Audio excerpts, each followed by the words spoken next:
Hey Reforming Church and Bendigo. It's just Russ in the shed again, and it occurs to me as I'm preparing for Christmas and to proclaim Jesus, it occurs to me that sometimes people treat Jesus being born at this time of year as kind of a myth, a fairy tale, but we kind of believe it, kind of like Santa Claus. You know, when it comes to that sort of thing, and I know some people get offended about saying Santa Claus is a fairy tale, and whatever you do, don't mention Santa Claus being a fairy tale in front of the children, kind of thing, if you know what I mean. Well, I just want to say that Christians, we're not dummies. We don't believe things just because we're kind of, hoodwinked, and we're happy to believe that because we're happy to know we're hoodwinked.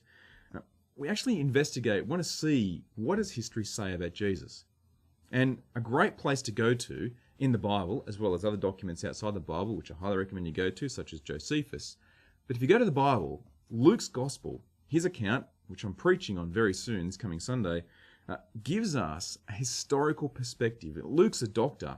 He's a medical doctor, but he's also a historian, and he wants to treat the history of Jesus and his birth and his life and death and resurrection with accuracy.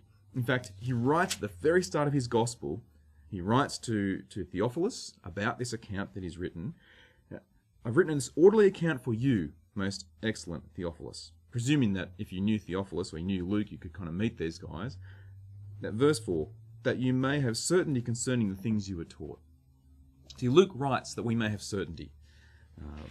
This is not a fairy tale, it's not a myth. It doesn't kind of, Jesus' birth doesn't occur in some sort of fanciful place far away you can't see in the heavens. It actually occurs on earth, on our earth, in our human history. This is our history. And Jesus is born into our world.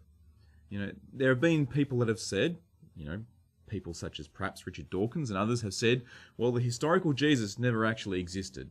When he said that, people distance themselves from him. When people say that, historical scholars get a little bit uneasy because historical scholars in North America, in Europe, in Australia, those who are worth their salt and worth their pay, they don't deny that the man Jesus existed. They'll say he did. In fact, they'd argue he did exist. The key question is, if he existed, which he did he rise again from the dead?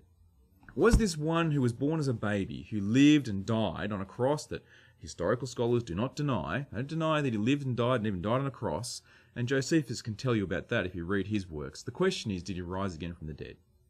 See, his birth is not just a time we celebrate and kind of spend big and give each other presents about Jesus' birth and perhaps include some sort of story or something about Santa Claus.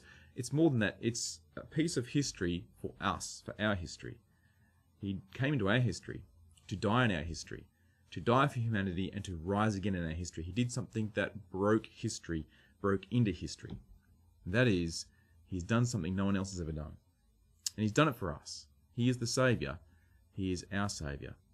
Now, if you're thinking, well, this still sounds like it's kind of, almost mythical news. It's not mythical news. It is good news. But if you're still feeling that, thinking that, can I encourage you, read Luke's Gospel and see if it rings true for you. Thanks for listening.